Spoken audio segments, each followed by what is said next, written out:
There you go. It's live. Hey, welcome to the Northwest Georgia football playoff preview roundtable. We'll give everybody a few minutes to get in here, and Yeah.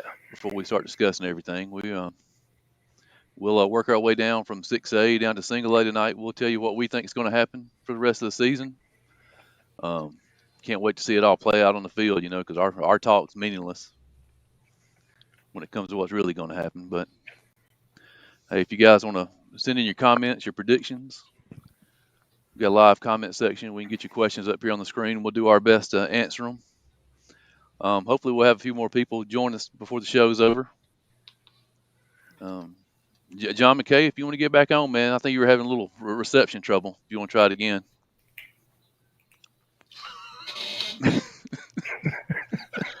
Alrighty. All right. You guys want to start? Want to throw the large classification up? Yeah, you guys want to start talking about the big boys first? That's fine with me. Hey, let me hit this a few points. I know we're not really here to talk about this, but a few quick hitters. Give everybody a chance to get in here. Finish up their steak. Few things that come out of the GHSA meeting the other day that actually pertain to football. They're going to allow girdles and thigh pads, I guess, so you can go low, on the like 11 on 11s, I guess. I don't know. I guess even 7 on 7s, right? I guess. Yeah, I guess you could too, yeah. Girdle, thigh pads, but no football pants. So, what kind of sense does that make? I mean, why not knee? Anyway, the next thing is probably the most interesting and that most impactful thing is the increase the multiplier from 2.0 to 3.0. So yeah, I saw where they weren't going to use it for the single A schools though. The single A schools weren't going to be affected by that. Yeah, the last one 2 and up. So that's going to move quite a few schools. Let's get Paul in here. Hey, Paul, what's going on? Oh, he was there. Yeah. I did see where I guess if everything goes as planned, Rome and Cartersville will play each other next year. That hadn't happened in quite a while. That'll be huge around this area. Yeah. Oh yeah, that'll be people have been calling for that game. Yeah, I'm about to say people have been calling for that game for years, man. That game would had 15,000 people at it every year. Yeah. What is number? Cartersville Stadium hold that? I don't know if Cartersville will. Yeah, I know Rome's get about 12 probably in there if they put in those bleachers on the side. Yeah, I mean you'd have to move that place. I mean you can move it down to Kennesaw State or somewhere. I mean you'd have to get something bigger. Welcome in, guys. You guys got me now? Yeah, we got you. All right. Sorry about that. I'm new to all this, so apologize for the delay there. It happens to us all the time. You got a copy on this, Levi? I don't know if Levi can hear us. I'm trying to see what that last rule is down there. Proposal to remove that prevents schools from being bumped. Yeah. Okay. So they're going to let schools get bumped up into 7A, huh? Yeah. And then the last part tells about what you talked about, keeping schools in 1A if they have 1A numbers. So. Yeah. I saw where schools like Carrollton and stuff are getting bumped up to 7A. That'll be a challenge for them up there. Yeah. That'll redo some of the regions, the larger regions from 5A, 6A up. Well, guys, you want to start with single A and work our way back, or you want to start with the big ones, work our way down? We got a couple of single A guys in here. Double A. Doesn't matter. Yeah, go ahead. Let's start with whatever you guys want. All right, man, let's roll it. Start way down at the bottom then. Well, there. 7A private. They get started this Friday.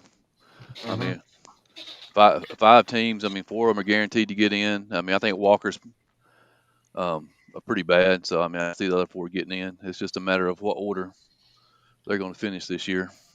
Yeah, this particular slide, like I was telling Chris earlier, is not really, who's in the race quite yet because they haven't played any games. But you're looking at who might win the thing. And I would give Darlington probably the best shot from what I've seen so far. Yeah, I like Darlington. North Cobb Christian's always tough. I mean, they play Bowden this Friday night, so we'll get a good look at them. Mount Perrin's not bad. I think Mount Perrin will slide into the 3, and Christian Heritage 4.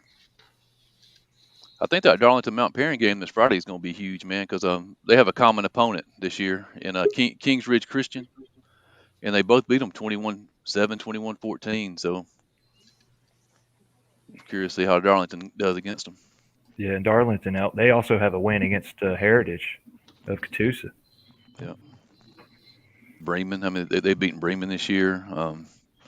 And they got their best player back last week. But Patrick Shelley's been out, the first 6 weeks of the season. He came back last Friday night and was one of the top 5 players in the state.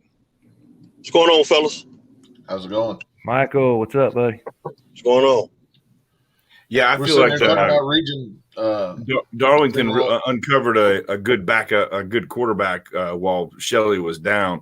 But now that Shelley's back, they're going to be, head and shoulders above everybody else. Where I think Walker and North Cobb are both, just overall down. So I think it's going to be between Christian Heritage and Mount Perrin there battling for that's number 2 seed. Yeah, I kind of hated it for is his name Jack Payne? Wasn't he the backup that came in? I mean, the guy did really good. I mean, he played really well the first half of the season, man. Now with Shelley back, I guess he's going to be splitting time or. From somebody told me they're going to be working somebody told me they're going to be working Shelley in a lot of different looks and still trying to give Payne reps. So I don't know. I mean, Shelley's kind of a generational type athlete, but Jack Payne is just a pure pocket passing quarterback machine. Yeah. And I guess that Christian Heritage team is always tough. They got Solomon Locke up there. He's going to be a 1,000-yard rusher. Christian Thomas, quarterback, threw for close to 2,000 yards last year. Christian Heritage lost a lot of talent. I had them earlier this year against Kings Ridge, and it was a pretty good game. But Solomon Locke, man, pound for pound in this region, next to Patrick Shelley, he's the next best player in this region. Like that game I had against Kings Ridge, he ran for 200 yards.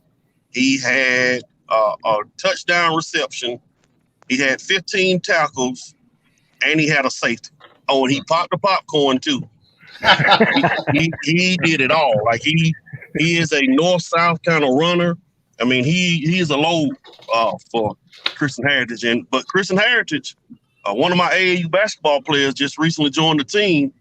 He was a pretty good player at Dalton. He was a quarterback, Ashton Blackwell. So Ashton, I think, returned a punt or a kick this past week for a touchdown. So that gives him a little bit more explosiveness. So I know a lot of times one player may not make a difference, but Ashton he's a big time player. There's a big time boost for Christian Heritage. And that's kind of why I think Christian Heritage has a leg up on Mount Perrin. Mount Perrin's solid, but I think that Christian Heritage has a few more athletes. So I see that Darlington and the 1 spot, Heritage in the 2, and Mount Perrin in the 3. Yeah. Like I said, I'll know more after Friday. Yeah, I'll know more after Friday when North Cobb Christian and Bowden square off. But I know North Cobb made a coaching change in the off season, and I hear they're down a little bit. So we'll see how that turns out Friday night. All right, next up, we got a big one for a lot of people in the room here. 6A. Yeah, that's kind of my area of expertise in a way. Not to cut you off there, Levi. Obviously, I'm a little biased. I have a son that plays for Trine, but 6A is going to get really interesting with the upcoming schedule. Bowden's obviously probably the best team in the region, and I think the second and third place game is going to be the Trine Mount Zion game, most likely if everybody stays healthy. The good thing for Trine is that's a home game on senior night, so maybe that'll help. But Gordon Lee and R. Mercy are both pretty tough football teams, so we'll see how that goes. And Yeah, speaking anybody of who our watched mercy, all 4 quarters of Mount Zion and Armurchie could see that Armurchie wasn't just hanging around. Armurchie was playing competitive football. like, what's been the change out there, y'all? Because, I mean, I've been a referee football about 10, 12 years, and this is the best I've ever heard on a Murchie football team, has been. So does Murchie have a legitimate chance of making the playoffs? Oh, They yeah. do. Armurchie's they in the do. playoffs. They're going to make the playoffs. I think so. Yep. Yeah. Yep. Because I think that's a good question for. I think that's a good question for Lawrence. Yeah, I agree. I think the thing there is Coach Green's had 4 years, to get his system implemented. They have a very strong core of sophomores on that team. The sophomore Yeah. team, when they were in the 8th grade, were 5-5 against some very good teams around here. Yeah, Lawrence knows this more than me. I don't think it's so much everything that Coach Green has done. I think they were just a little shallow with athletes, and the middle school crop that's been working its way up has more talent, has a little more depth, and I see them and as a sure thing in playoffs, and they'll be battling for the number 3 spot between Gordon Lee and I guess Trine and Mount Zion. Mount Zion. Yeah. Yep. Well, Trine, it's probably going to Trine, Mount Zion, and Bowden. I'm assuming all 3 of them are probably going to be 1, 2, 3, whatever order you want to put it in. So I guess maybe the Gordon Lee game for the 4 seed. I can see that. Yep. And also, I mean, none of us seem to have a good beat on Best Academy. I mean, we know what we've heard, but I'm looking forward to region play getting started so we can get a little bit more of an idea of what Best Academy has, what kind of team they're fielding. The numbers don't lie. Yeah, just their points against their defense has allowed so many points every time. I don't think their defense can even slow down Tryon or for that matter. I was around Gordon Lee a lot in the preseason and the camps, and they were terrible. I mean, terrible. And their progression in the first 3 games of this season is as good as any of I've seen. Gordon Lee has turned the corner. Well, I mean, and again, as a 6A guy who played in 6A, has followed 6A and who has a son who plays in 6A, Gordon Lee's one of those teams who, talent has a lot to do with it. And some years you have good talent, some years you don't. But Gordon Lee's one of those they're just a tough football team, and they're a team who almost every season kind of gets better as the season goes on. Well, Paul can tell us a little bit more about this. The team that played Bowden, I do not think would beat Mount Zion, but they've made some changes with this freshman quarterback, Logan Eller, they have, in the position he really needs to be, with a tailback and a linebacker. Well, and again, my son plays for Trine, so I'm a little biased, but the game we played against Bowden was not a very good football game. We could not throw the football very well. We had a couple turnovers. We had 3 different issues on some snaps to the punter. Again, Bowden was a better football team than we were, but I felt like we gave them at least 14 points. So, we'll see what happens when we play Mount Zion and Gordon Lee and Armurchie. But if we can eliminate those mistakes, I feel really good about trying going forward.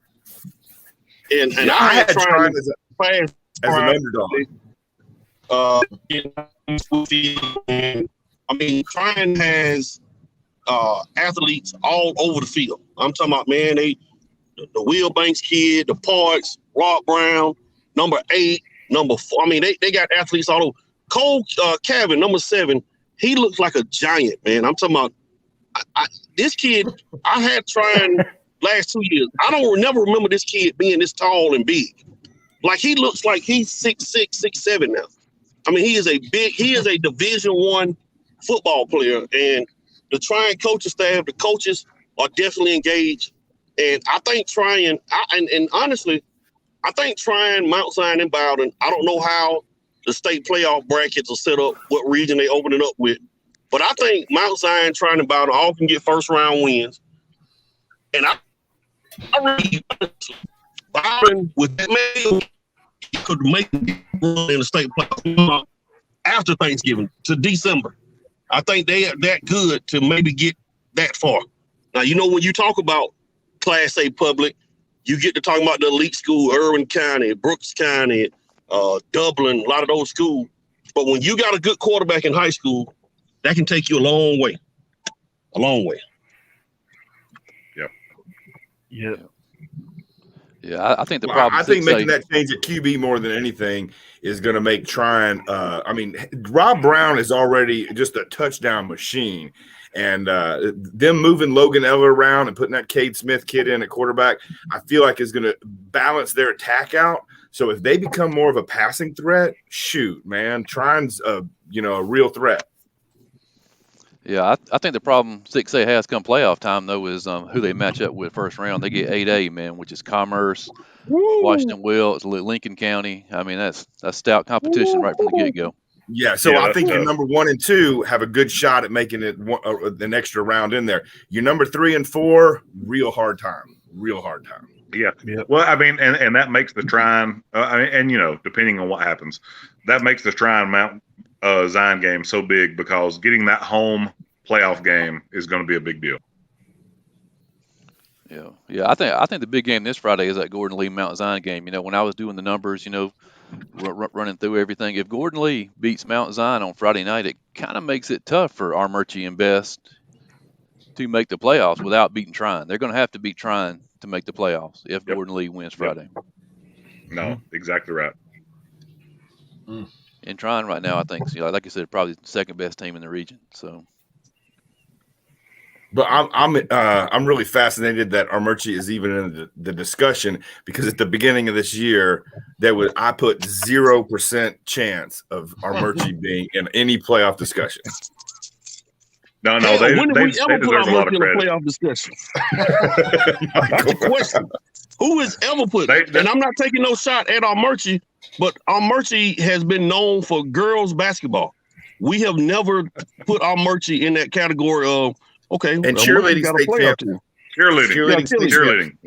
Yeah, they won a state championship. But Armurchie is a team, man, that you could see Coach Green and Coach Green was at the little kids practice, like the peewee practices. And he goes to the middle school team practices. And he is another coach that is real passionate, not just about his football team, but about the entire Armurchie Indians community. And Lawrence can maybe testify to this. They got a new principal over there just a few years ago named Road Armor, and that dude has created this whole fired up atmosphere around the hallways and everything. I think he's kind of connecting with the kids too, getting them to come out, because in the past 10 years, Armurchie has had a couple dozen solid athletes walking the hallways that they could not convince and drag out to the football field. I had them on the wrestling mats. They were all over those hallways, and they would not come out for Coach Muhammad or the previous coaches. They just weren't interested in football because it was a losing program. This new principal's got a lot of energy over there. Yeah, I think it has a lot to do with the principal. It has a lot to do with the coaching staff out there. Coach Green's added some assistant coaches that really make the kids want to play for them. And like Michael Atwater said, Coach Green goes out and gets involved in the community. I mean, so these kids step up from the 8th grade, and they're ready to be Indians. He seems like a player's coach tonight, too. Sir. All right, well, let's move on to the 7AA here. This is going to be a fun one to watch. 5 Yeah. We'll hit 5AA. This is the I think the region championship game is this Friday night. Haralson County traveling down to Callaway. Oh, what do you guys think about that Haralson County Callaway game? Haralson's solid, but I'm telling you, Callaway, whew. Yeah. Yeah, I saw Callaway in the preseason play Darlington. At the time, I didn't realize how good Darlington was going to be, but they played the Tigers pretty close in that preseason game. So I don't know if Haralson can control the ball Clay Hyatt, picks up 3-4 yards a chunk, and they burn some time off the clock, I think it'll be a close game. I just feel like Harrelson's kind of a one dog show down there. They they're a good team, but they rely so heavily on one player. That always worries me. He's a big dog, though. He's up. That big dog will hunt. Yeah, Clay Hyatt, man. Man, Clay Hyatt he's Tim Tebow-ish. That's what I call him. Like, he's a quarterback that's going to get you. He's going to have more rushing yards than throwing yards. But that's okay with what they like to do down there in Harrison County. The thing about this Harrison County and California. Go ahead. I was going to say, he only needs to complete about 5 to 7 key passes, and his legs will do the rest. He might not even need to complete 5 or 6. He might just need to go 2 for 4, 50 yards, 1 touchdown, but then they go run for 420 yards. So, that's what they do. Sounds like Stetson Bennett. Yeah. Hey, wait a minute. Hey, no Georgia hate on here, guys. Okay, it's all about no. That's no hate. That's no hate. Okay, because I'm gonna throw a flag on the play if we talk about Stetson Bennett again. Okay, now don't get my blood boiling. Goodness gracious. The thing about that Harrison County and Callaway game last year, if I'm not mistaken, I was originally supposed to have the game, but they moved it to like a Tuesday or Wednesday or something like that. And Harrison County beat Callaway, but Callaway ended up winning the state. And Callaway, I'm from LaGrange, and Callaway is the new LaGrange down there, meaning a lot of the talent, because they've done a lot of rezoning, a lot of the talent that used to be at LaGrange when LaGrange was winning all the state championships or, had a really good teams, it's over at Callaway now. And they got a lot of skilled players down there. But I think the game that's probably going to be more intriguing, I know we're talking about Harrison County and Callaway, but if I'm not mistaken, doesn't Heard County and Temple play this weekend? Yep, Heard at Temple. And the loser may be out. Yeah, this is the strongest division, man. These teams, those 5 teams right there, man, they can win some ball games, man. Yep. That's one of the, in my opinion, that's one of the craziest regions in the state of Georgia. I mean, hell yeah. There are a lot of good football teams, and you just never know from year to year or week to week what's going to happen with that region. Yeah, with that region, that's one region that I always hate to look at because I always know one team has to be out of the playoffs, and there's 5 good ones there. How about Nick? That was my same comment, but like Atwater was saying, that that one guy is pretty damn potent. Yeah, he averages 8.9 yards a carry. He's got over 700 yards on the season. So who you guys picking Friday night? So I can work on my pick 'em here. I'm going to go against everybody else. I like Harrelson. I like Harrelson County in the plus 14.5. Oh, okay. You doing the number? I finna say. Woo! I finna say. Yeah. Now that I can get on board with, but heads up, I don't know. The spread makes it tough. Makes it tough. Yeah. That's and a one big thing spread. we didn't mention about 5AA here is that's who matches up with our local 7AA. Yep. So in the playoffs, first round. Yep, and let me tell you, the number 4 team over here could beat the number 1 team over there. Yeah. It could happen. I don't know, man. Fannin County, man. Fannin County, yeah. Man, they tough, man. Self Reese and company. No, I agree. And since they put Seth Reese at QB, they're a more solid team. But I was over there watching them take a thrashing from Sonoraville. Oh yeah. Sonoraville did beat. They beat them 30-something to nothing, wasn't it?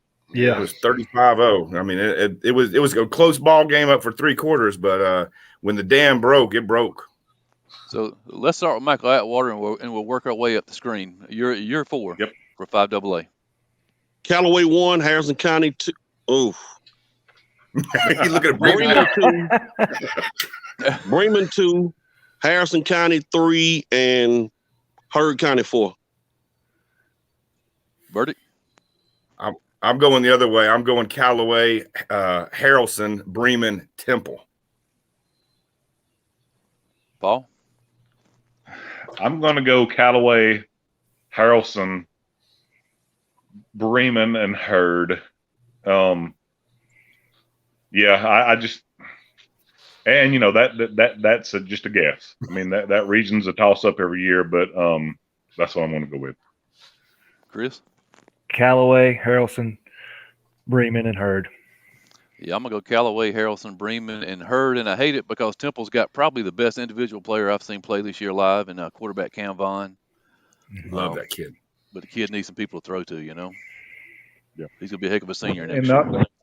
not to throw it back to 6A, but how good does that look for Bowden to have beat Bremen and Temple in comeback win? Ben? Yeah, I'll take Callaway, and then I think I'll go Harrelson, Bremen, and Hurd. All right, let's jump over to 7AA. Everybody's favorite. Surprise, there's Dade County up at the top right now. Yeah, Dade.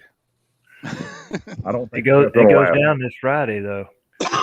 Dade and Fannin, right? No, Dade Model this Friday. Dade Model. I'm pretty tight with old Coach Posted up there. And man, I tell you what, he brags about having those kids drinking the water. He's got he's got them believing they can win any game. Yeah. They were ready to go put a whooping. They said they're going to hang 10 touchdowns on trying, the week that got canceled. They think that they can go, they think they can beat anybody.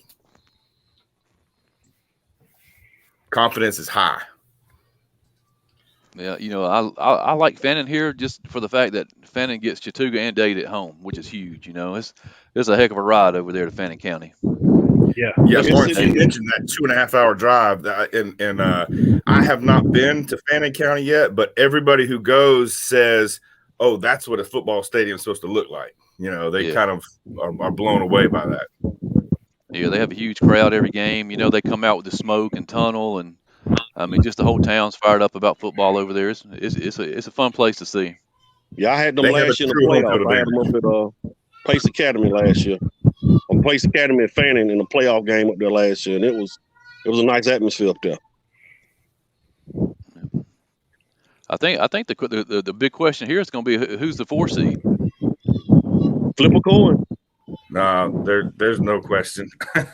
You think Pepperell's going to slide in there? Yeah, I don't think that. And I mean, I like a lot of the guys from the model program, but models wins are going to be Coosa and Gordon Central, and I mean, I don't know. I was at the Lafayette game, and those two teams, if you give them a flashlight, they couldn't find the end zone. It was amazing how disconcerted both of those guys were. And I don't think Lafayette wins another one either. They just got a lot of pieces of the puzzle, and none of them are in the right spot. I think the one score that impressed me from Model this year was, they turned the ball over 5 times against Norville, and they still only gave up 21 points to them. Yeah, that was the first game of the year, and Norville didn't have a lot of the players then. I was there. I was a witness. Norville turned it over about 4 or 5 times that game too. I officiated that game. It was at Model. It was a mess. It was a turnover fest. I'll tell you that much. I do know this, and I know we're gonna get to 6 AAA in a minute. Zach Lyles was a beast. He definitely was a beast. But Model, they wasn't even. It appeared they weren't even trying to get to the end zone. They just want to run enough plays, and that's how it looked. So yeah, I was there for that one. I remember that one. I know we got a couple of Chattooga Indian fans in here, man, but I didn't have the guts on our preseason show to go with my gut and pick the Chattooga Indians to win it, but I wish I had, because I think they got the best chance of anybody of beating Fannin, especially the way they're playing right now. They have 3 or 4 guys on offense that can score. I'm not gonna lie. I think that Dade County and the magic formula they figured out for stopping DJ Rogers. I think if they go up there and apply that to Seth Reese, I think that game's going to be a whole lot closer. I mean, I don't know if anybody saw Dade County and Mount Zion, but they gave Mount Zion all they could handle.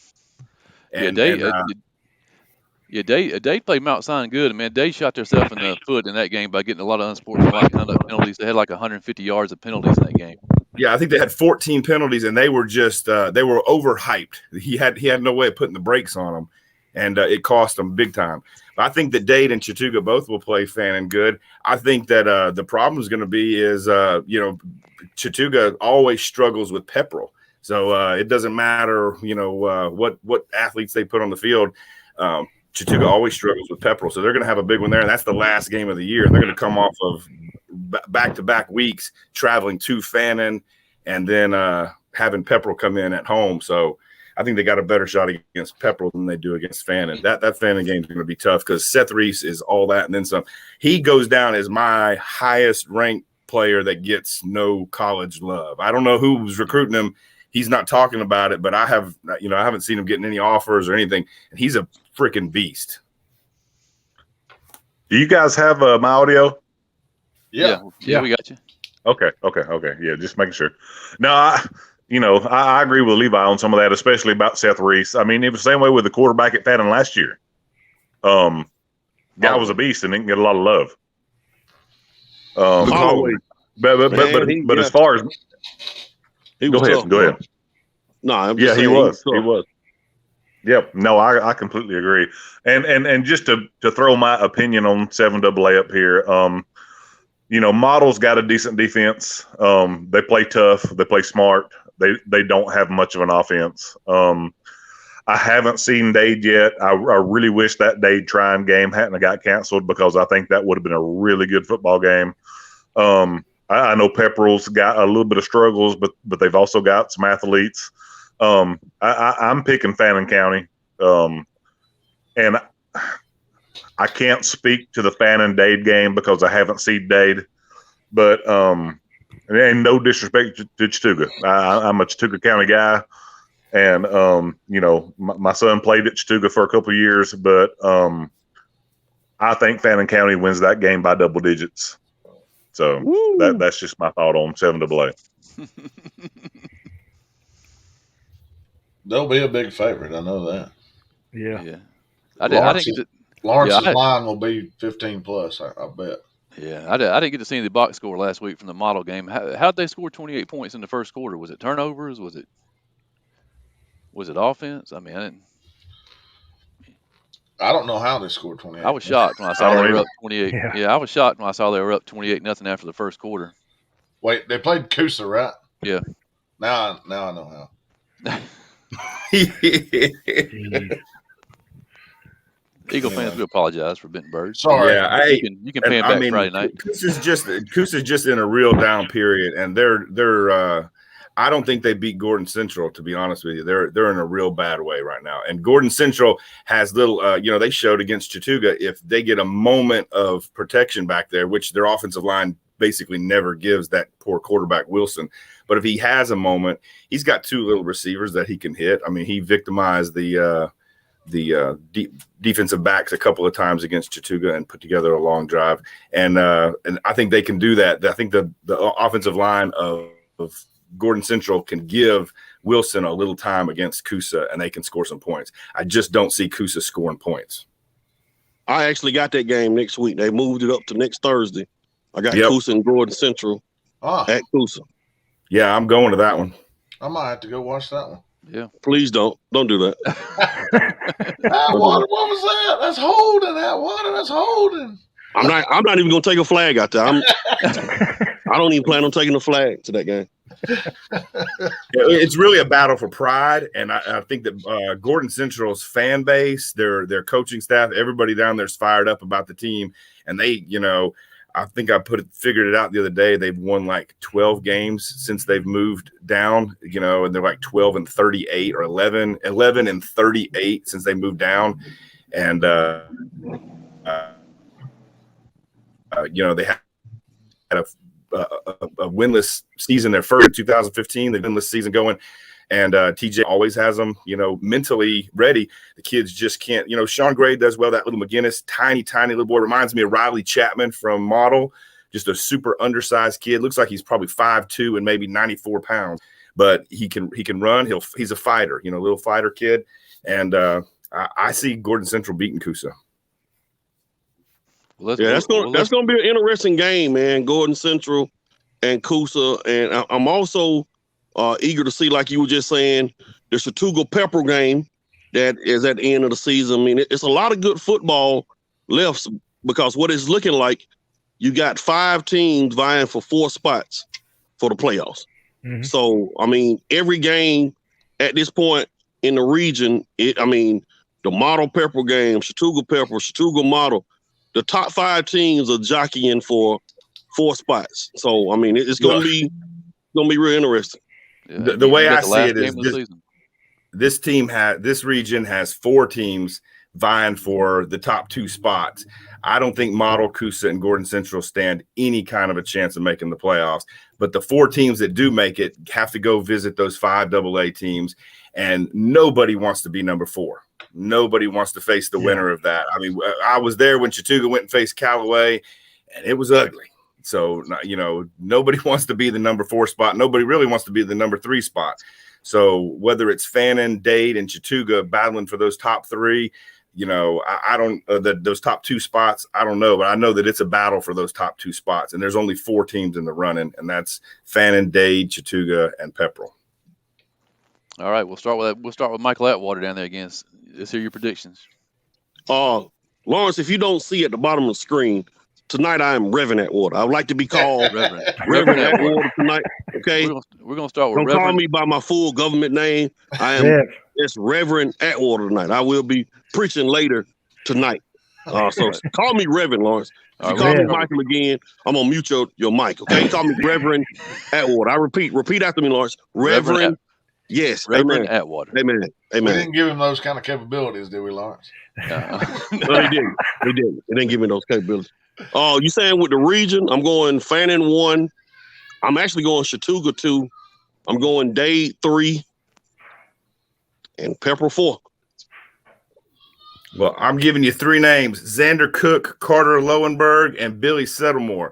The 3-man front on Chattooga's defense. I think that they're going to be enough to shock the world, along with my man, the double deuce, Rowan Burdick. I think that the defense finds a way to stop Seth Reese. I put Chattooga number 1, Fannin number 2, Dade number 3, and Pepperell number 4.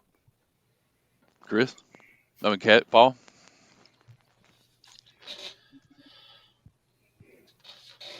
Uh-oh. We lost. You got muted, Paul. Yeah. Check your mute button. I'm out. Muted. Gotcha. Should have called him Rev. Amen. Michael needs to put a miracle. Let's see a miracle, man. I'm trying to work it now. I'm working it now. I'm working it. Paul, check your mute button.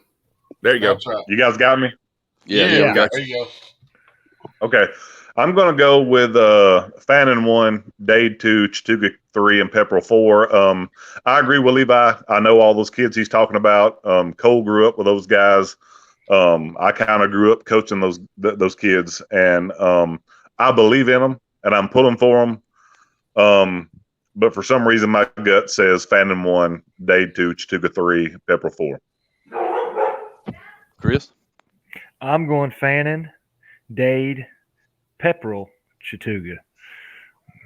I know Benton and everybody's going to hate me now, but I really believe in DJ Rogers can get it going. All right, I'm wanting to go with my gut, but I'm a chicken again. I want to say Chattooga 1 because I like Burdick. Man, Burdick's one of my favorite players in Northwest Georgia. Man, what are you talking about, man? Yeah. That kid, man. But I'm a chicken, and I'm gonna go Fannin, Dade, Chattooga, Pepperell. Man, can I just comment real quick about Rowan Burdick? Yeah. I hadn't had a lot of Chattooga games over the last couple of years, but I had the last Chattooga game I had was last year against Pepperell at Pepperell. Literally, y'all, if Rowan Burdick didn't make the tackle, he was somewhere around the tackle. So if somebody really just counted how many times that kid made a tackle, hit, or whatever, he probably had 25, 30 tackles that night. When I say he is, he gets to the football, he's talkative on the field, but when he comes up and hits you, like he hit a kid, he hit Rogers. That's who he hit. He hit Rogers one play. I thought I was going to the sideline. That's how hard he hit it. I'm talking about he's out there laying wood. And the thing about it, y'all, he's not out there hitting kids to get them hurt, or he trying to make a statement. He makes a tackle. He go right back to the huddle, But when I say he's hitting the kid, man, he is laying folks out there for real. And he's probably about 5'10", look like he about 170, 180. But college coaches, and I got a lot of college coaches out there. Hey, man, if y'all don't take a look at 22 and especially number 6 in Chattooga, I don't know what else to tell you. For real. Yeah. Oh, and definitely look at my hero, number 7 at trying, man. That Cole Cavin, man. Man, I would, if I'm trying, no disrespect to trying people out there, because I love y'all and trying. I would throw the ball to Cole Cavin 10 to 15 times a night. I don't care where if we get inside the goal, like the 10, jump ball. Every play. Yeah. Every play, man. He should be getting in rec ball. He should be averaging 5 to 10 conversions a night. Well, I appreciate that. Conversion went straight to Cole Cavin. He caught every play. Well, I appreciate that, obviously, as Cole's dad. But I also agree with you about Rowan and some of those guys from Chattooga. Like, I've known and helped coach Rowan since he was a kid, and I'm telling you what, he is one of the most underrated players in the area. That kid will hit you. He will hit anybody at any time. And that goes back to when he was 7 or 8 years old. And he's just fun to watch play. Yeah, he is a. All right, Ben, what you got? The best. Yeah. Is Ben still awake up there? I'm still awake. Yeah. It's just, everybody's been cutting Ben off, and he's the 7AA kind of expert here. No, you're good, man. Honestly, I've thought a lot about it, and I think the trip to Fannin, everybody having to go to Fannin just weighs on me a lot. So I'm going to go with Fannin. Yep. But then I'm going to go with Chattooga hosting as well. I'm going to go Chattooga second, and then we'll go Dade and Pepperell at 4, because I just think Chattooga owes Dade after that loss last year. That left a sour taste in about 15 seniors' mouth. The quarterback sneak for the win against Dade. Mm-hmm. Didn't Chattooga get beat by Gordon Central last year? No, it was Dade County that beat them last year. Dade County. For some reason, I thought Chattooga played Gordon Central like on one of them off days, like a Wednesday or Thursday or something. They did. It was a tight game, but it was part of the 5 games in 19 game. days, and they had to come back in the fourth quarter. Matter of fact, Rowan hit their big quarterback, that big old boy, stripped the ball and recovered the fumble, and Chattooga mounted a winning drive.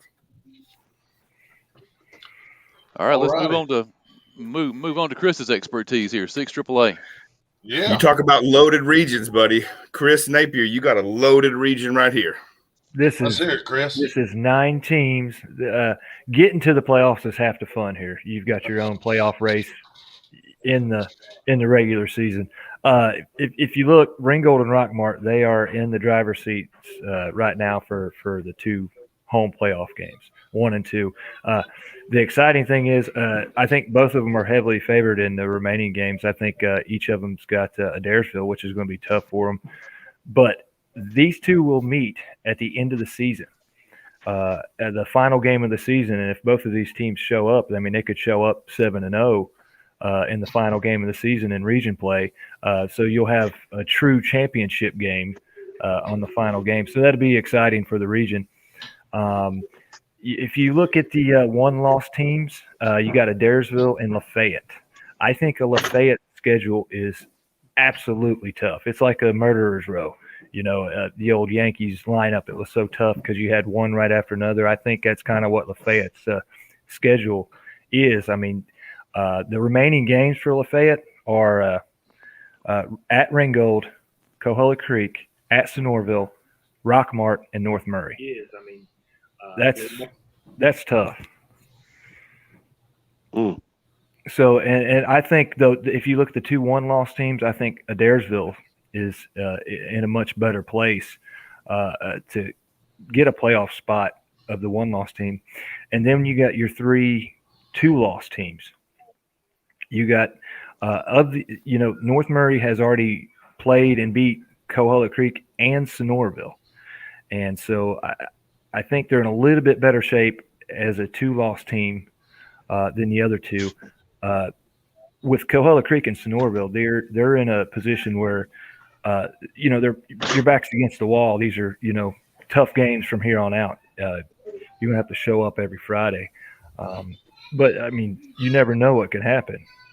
So, but with Murray County and LFO already eliminated, those are also two teams still on North Murray's schedule. That's why I think they are in a better position than Creek and Sonoraville as two lost teams. Anybody have Chris, anything jump else? right into your prediction with Ringgold and Rockmart. I mean, I think they're head and shoulders above the rest of the region here, but how evenly matched really are they? I would still give the edge to Rockmart. I would still like Rockmart in that game because Rockmart's at home. I know that the computer ratings would give you just a wild off the wall number for that game. I think those kind of ratings you can just pretty much throw out the window in a game like that, because when you see your goal is in sight at arm's length, heart outweighs algorithms and computer rankings. So there's no telling what can happen that game. I would give the edge to Rockmart just because they've been there before, and it's been a while since Ringgold has been in a position like that. Yeah, and I think the points for and points against, Ringgold has already played Murray, and wasn't it Murray they beat 77-0 or whatever? I had that game. Yes. Yes. Ringgold. Yes, I think Murray the County against are a little skewed. Yeah, they beat Murray County. I think Mr. Atwater said he was tired of running up and down the field that game. Yeah, Ringgold beat Murray County that night 78-0. It was 51-0 at the half. The Murray County coach came out and said he did not want to run the clock. So yes, I refereed that game that Friday with Ringgold and Murray, and Ringgold has about 5 or 6 athletes, man. Corey Dumas, Peyton Williams, Malachi Hill, Kyle White, and all those. They've got some athletes at Ringgold that I'm not gonna say they got as many athletes as Rockmart, but I will say that game will be interesting for a while. I'm not gonna say Ringgold. I mean, Rockmart is just gonna run through Ringgold at night, but that game is gonna be really interesting between Rockmart and Ringgold, because Ringgold is very senior laden, and you never know what happens when you got a bunch of seniors out there. Rockmart is not a senior laden team. They've got a lot of Chris, I think both of them have, I think both of them have very potent offenses. But Chris, I really think that Ringgold's defense brings a little more to the table than Rockmart's defense. So I think that where Rockmart will score on Ringgold's defense, I think Ringgold's offense will have better success scoring against Rockmart's defense than vice versa. I really like Rockmart's linebackers, their core linebackers, and they got a really good young one too, and Brent Washington. Yes, sir. Yeah, they do. Yeah. Rockmart. Well, if we talk about the Adairsville and Rockmart, Ringgold, and Lafayette, North Murray, I had mentioned 4 guys in the preseason for Offensive Player of the Year. And these 4 teams I just mentioned, they each have one of those players, and then they're all having exceptional years. Jorian Haynes with Rockmart, he hasn't had as many touches, I think, to generate the stats to get into the Player of the Year, simply because Rockmart's loaded with athletes. And so you have a very balanced attack there. I like Dennis Sims. Dennis Sims is having a great year. Jakari Clark is a great receiver. I think he can play at the next level. There's a lot of athletes there. But then you take a look at Ringgold, Corey Dumas, and Peyton Williams is a guy. He's a junior. He's had a phenomenal year so far, and it's a guy we didn't really notice much last year. Kyle White. I really like Malachi Hill as receiver, and Javon Coney, Mason Parker at quarterback. So, like I said earlier, I mean, I know Rockmart's got the advantage being at home, being defending champ, and the computer rankings will say that, but I could throw it all out the windows, because you never know what can happen when the adrenaline gets up, because your goal is within sight. So I think it's going to be a much closer game than everybody thinks it is. I mean, I would still give the slight edge to Rockmart in that game. As far as going forward with the region, first we can go back to Murray County and Ringgold. I know a lot of I know there was a lot of comments made. Please don't, Chris. Please don't. I know there was a lot of comments of people upset and thought that Ringgold, was doing that, as maliciously running the score up. But I watched the game. I went back and watched it, and that's not really the case. The JV was in the second half, and you can't stop kick returns and stuff like that. So and Murray County asked for the standard clock. They turned down the running clock. And I think that's actually helped them get the JV play, get these younger guys out there in the second half. I think they didn't help us referees, Chris. It didn't help us a lot. Sorry, Chris. I just had to vent real quick. Excuse me. I apologize. Well, hey, Chris, I think all of us can agree that Rockmart and Ringgold are going to take the 1 and 2 spots, or we feel strongly that Rockmart and Ringgold are going to take the 1 and 2 spots. That leaves a 3-way battle in my mind. Adairsville, North Murray, and Sonoraville have the best shot. I know a lot of people said Lafayette, but you just mentioned their upcoming schedule is basically eliminated them of picking. Other than Cahola Creek, I think they'll be underdogs in every game from here on out, which leaves Adairsville, Sonoraville, and North Murray. And North Murray, the Mountaineers already have the win over Sonoraville. So I think North Murray has the edge for one of those 2 remaining spots. Yeah, and you're going to look at coming up on October 29th, North Murray and Adairsville face off. That'll be a big one. And then the other big one is going to be October 15th. That is Adairsville will host Sonoraville. That is a very, very important game. That's a bit of a grudge match now, too. Yes, that is a kind of become a big rivalry. So keep an eye on that one because a lot of there could be a lot of movement real quick, and then we could find out who's who after that game. So we'll know who's who. And I think Eli Agnew and Zach Lyles are going to be buttoned up right there. Eli Agnew is a real weapon for Adairsville, and Zach Lyles has the benefit of Jackson Pate at QB is really settling in and coming along and developing. And that gigantic receiver he's got, Ridge Red, and the little kid Nick Beddington, and the other kid, Bryant, number 30, Bryant. Brant Bryant, who can fly. Yeah, and I like what I see out of Ridge Red. He's a guy we mentioned in the preseason. He has really come on strong. I think he had his first varsity touchdown this year. He's a junior, but he's a big kid, and he's looking like he's working himself right into that offense as not only hands down tight end, but being able to split out as receiver. So he's he's a big 6'4", 220-pound target. So I like him. And you mentioned Eli Agnew earlier. That's one of the 4 players I had picked as a potential offensive player of the year in the preseason, along with Dumas and Seth Griffin and Jordan Haynes. So that Sonoraville Adairsville matchup, I just think whoever's got the better running back that night, I think that could make it. I think that one holds the key to the 4th team in the playoffs. That game, right there, October 5th, that holds the key. And I would lean Adairsville there just because of I really, really like that Adairsville offensive line. I like the entire unit. Those guys are great. Every person on there, they work together as a unit, and there's a lot of talent there with those 5. So I'd give the edge there just for that offensive line. Hey, Chris, right now, if you had to give a offensive player of the year in Region 6 AAA, who would it be? Right now, it'd be Corey Dumas, Ringgold. Yeah, how many yards? Every game has been 100+ for him. He's been a machine. He's been a consistent machine. Yeah, I think he had that 180 in the first quarter there at Murray, and 4 touchdowns. See, you brought it up again, Chris. You did it again. Yeah, he had 4 touchdowns in the first quarter. Michael, did you wear your Fitbit that game? Man, we ran that night. They said it was 5.7 miles in that game that night. The game I had Cahola Creek and North Murray, we ran like 7 miles that night. Yeah.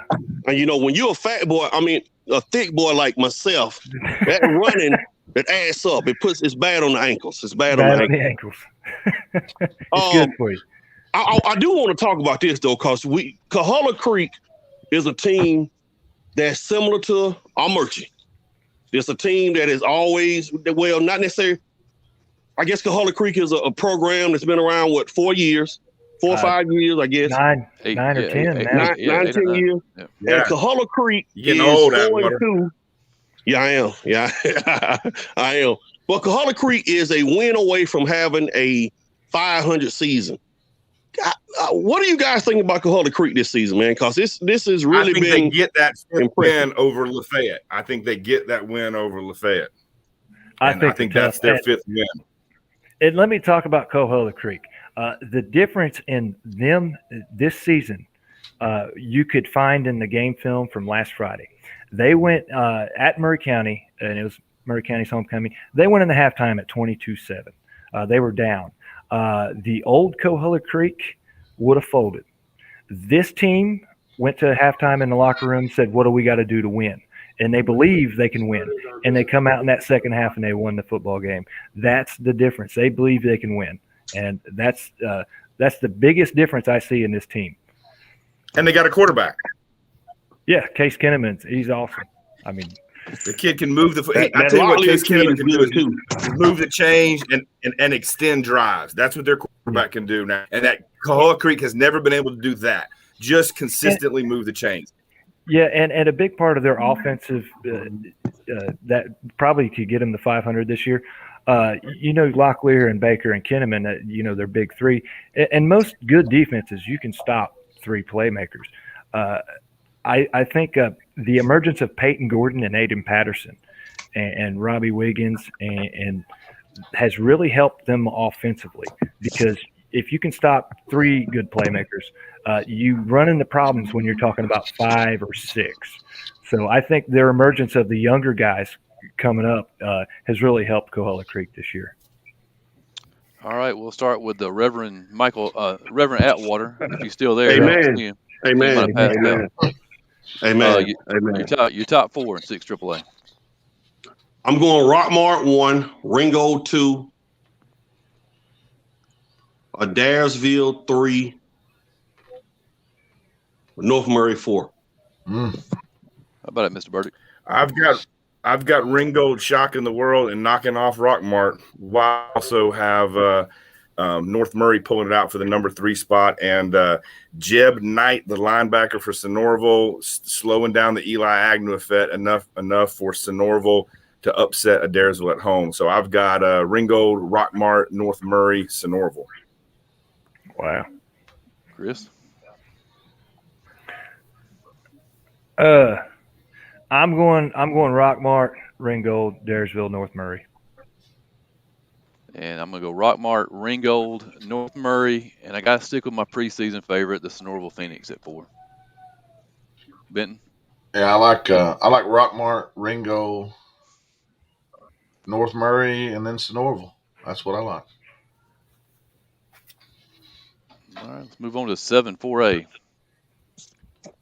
You guys got me? Yeah. I believe everybody has a consensus top pick here, right? Yeah. I just wanted to say, I really appreciate Chris's analysis on the AAA region. I'm not as up to date on them as some of you guys are, but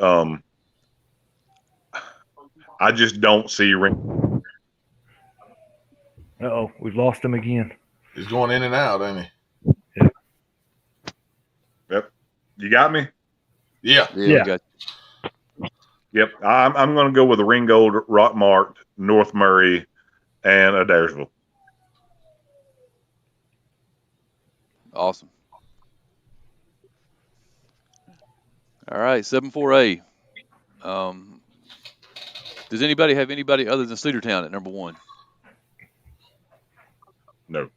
Does anybody have anybody coming within 20 points of Cedartown at number 1? Nope. Nope. I thought maybe Pickens last week would have gave them a fair game, but I mean they absolutely destroyed Pickens.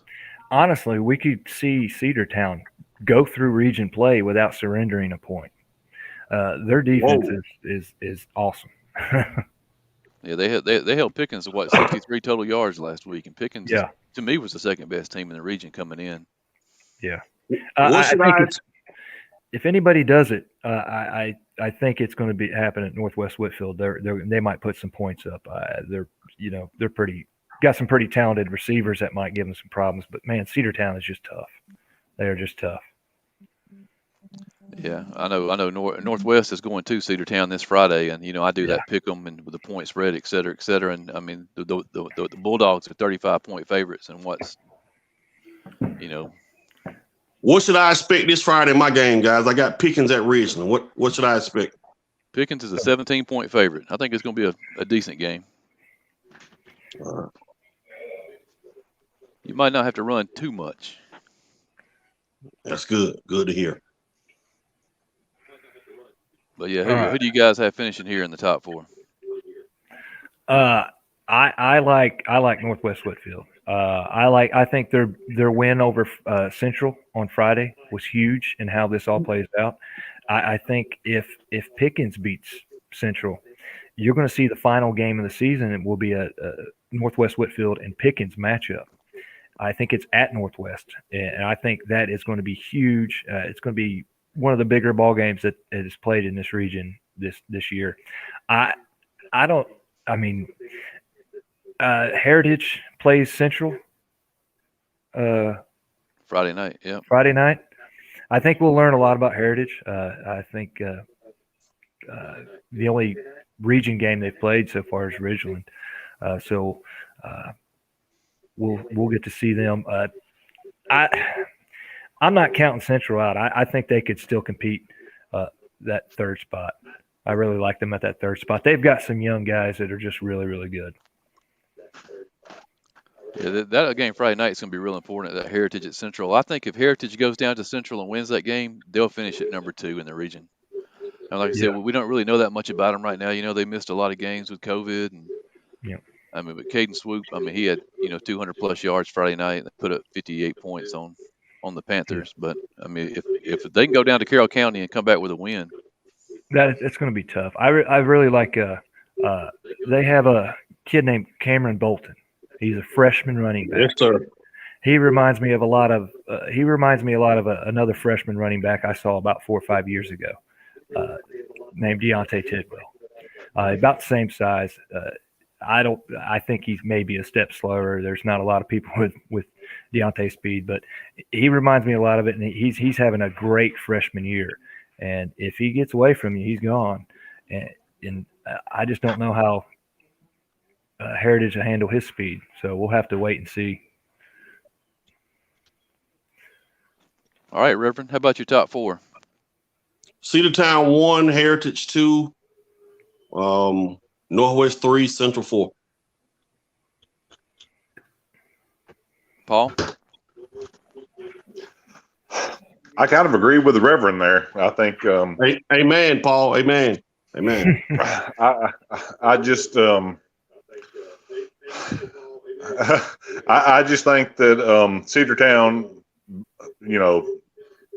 far and away the best team. Northwest Whitfield probably far and away number 2. So yeah, I agree. I agree with the Reverend. Chris, I'm going Cedartown, Northwest, Pickens, and Central. Yeah, I like Cedartown, Northwest, Heritage, Pickens. Benton? Yeah, I like Cedartown, Northwest, Heritage, Pickens.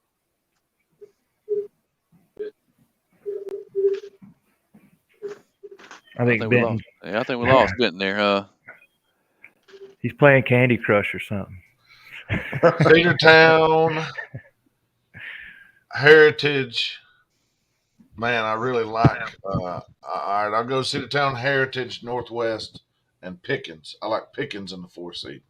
Pickens in the 4 seed. All right, let's move on to the big 7-5A here, which is or is it 7 or 6? 7. 7-5.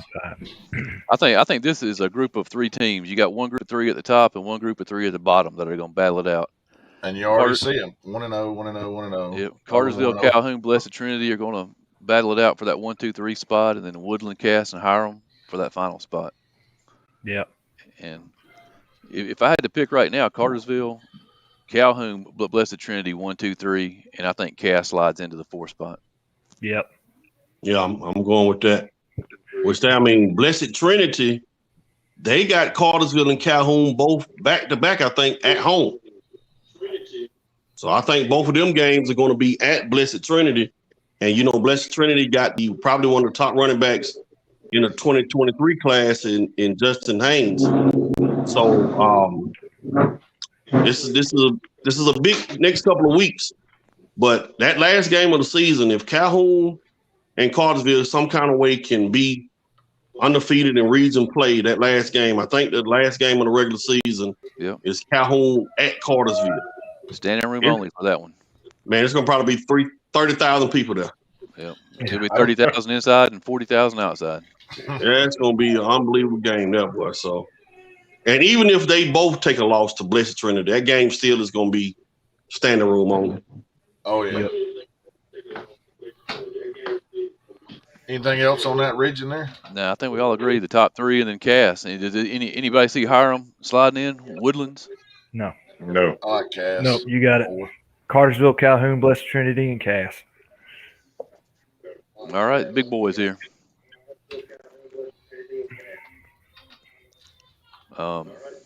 Douglas County sitting up there undefeated right now. They still haven't played Carrollton or Rome yet. I think Carrollton and Rome both get them. If that's the case, Rome winds up 1, Carrollton 2, Douglas County 3. And I know South Paulding is the favorite right now to slide into the 4, but I like Alexander get that 4 spot.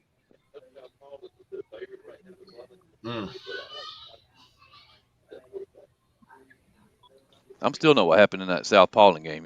South Paulding beat Rome, and then they go up to Dalton, and Dalton plays them close. So I don't know if that was just full moon or what that night.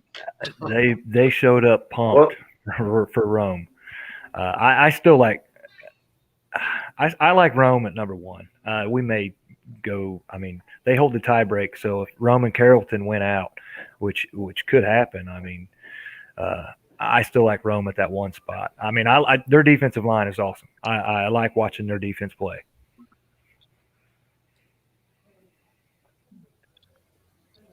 Who you got at, Water?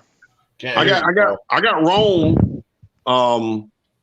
I got Rome winning the region. I think that Douglas County game is going to be big, but I just don't see anybody left in the regular season defeating Rome. But I got Rome running the table. I think Carrollton is going to finish 2, Douglas County 3, and I still like South Paulding. I like South Paulding. I think they'll be a 4 seed. Who did Rome play before South Paulding?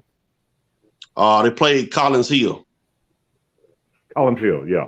I wonder if What'd you say, Paul? We couldn't hear you.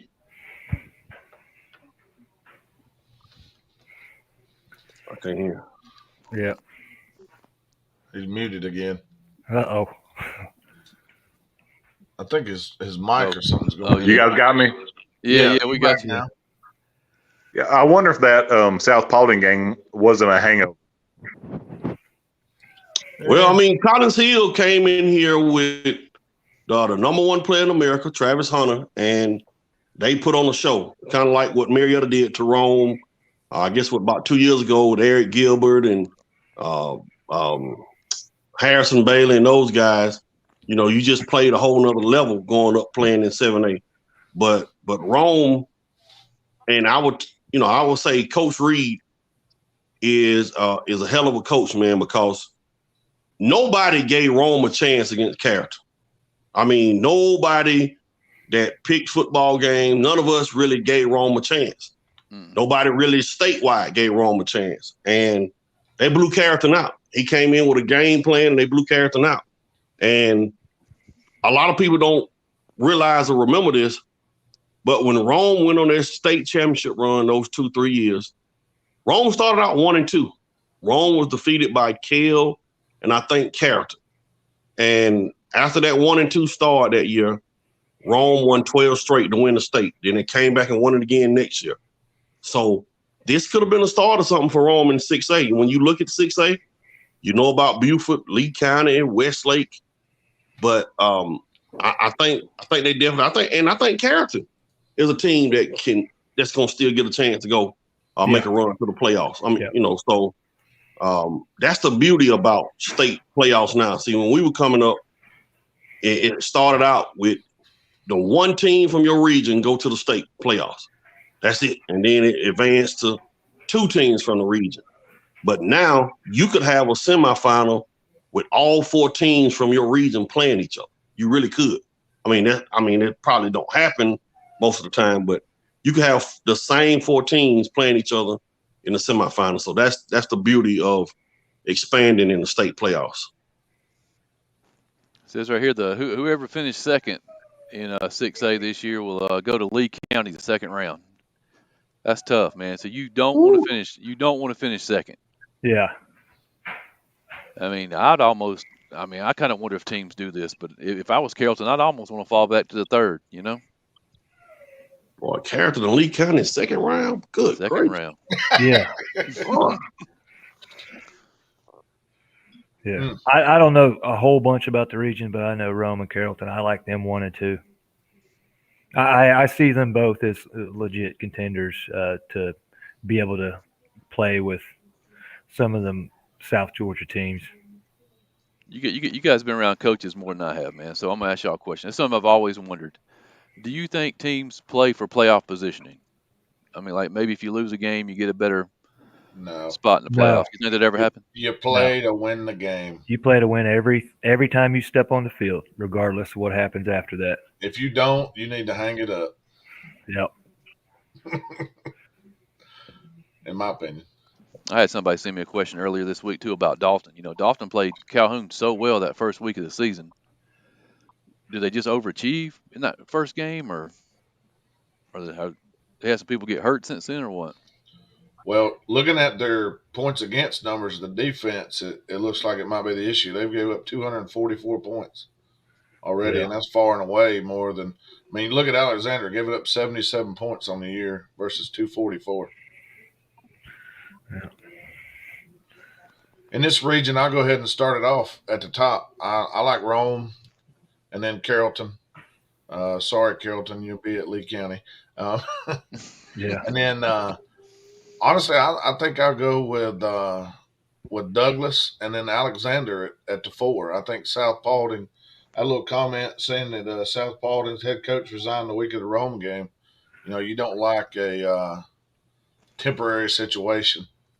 I really don't. So, yeah, I go with that same 4. You know, I saw South Paulding at Dalton, and they didn't look like a number 2 seed to me in 6A. I think they played over their head against Rome, and I think they'll come back to earth when they start playing some of these other teams.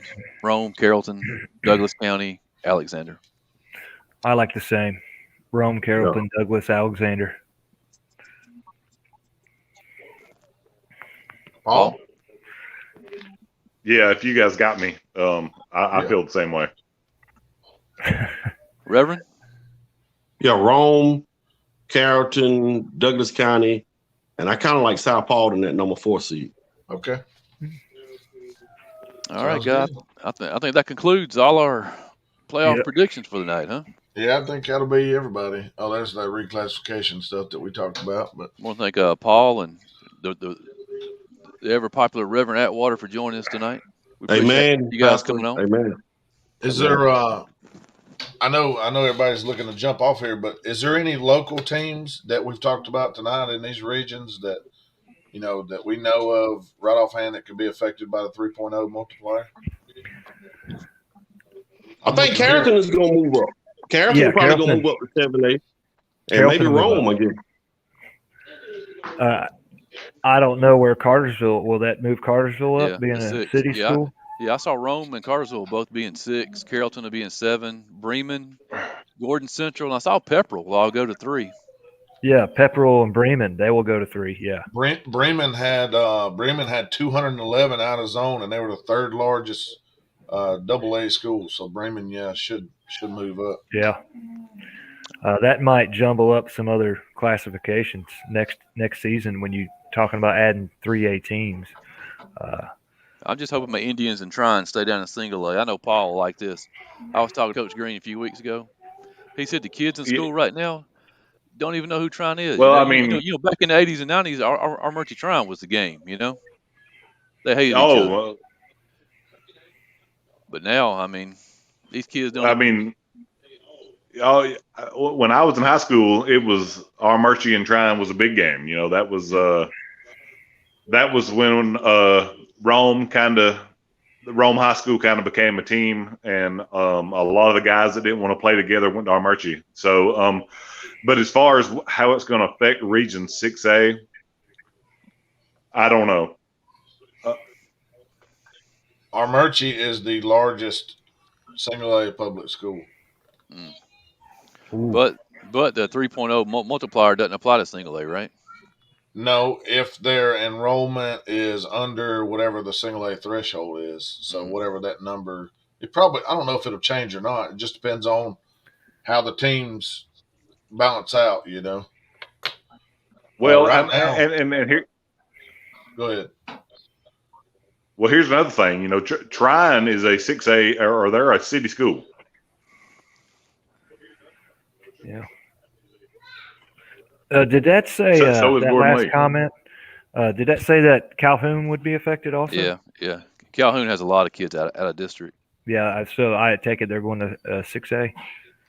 That'd be crazy to have Rome, Cartersville, and Calhoun in the same. Oh wow. Region. Boy. That's one thing Georgia High School Association need to try to figure out. They need to figure out a way where you got a region with 3 teams, and that leaves a region with a bye, or you got a region with 4 teams, and you got a team getting in the playoffs. Like, for an example, Hiram got in the playoff last year, y'all. I think they was 1-9. They were the number 4 seed out of the region with Cass and Cartersville and all that. Something's got to be done about it. I don't know what can be done. Well, we had had to do something about that. Yeah, we had something. We had in 3A, we had 2 teams in the playoffs last year with 2-8 records. So I think we had a 2-8 and a 1-9 in the playoffs, and that's why I'm a huge advocate for that at-large bid, bringing back the point system. I think it really benefits 6 AAA. I think we send 5 this year if we had that at-large bid. And, you know, with having 9 teams in our region, we're kind of at a disadvantage. We're going to have a 6-4 team sitting at home in the playoffs, while some of the other smaller regions are going to send a 2-8 team this year, or 3-7. I think it's a little unfair. I just wish something would be done about it, like he's saying. I know too. It's kind of hard to do this without getting a computer involved, and everybody hates computers except for me.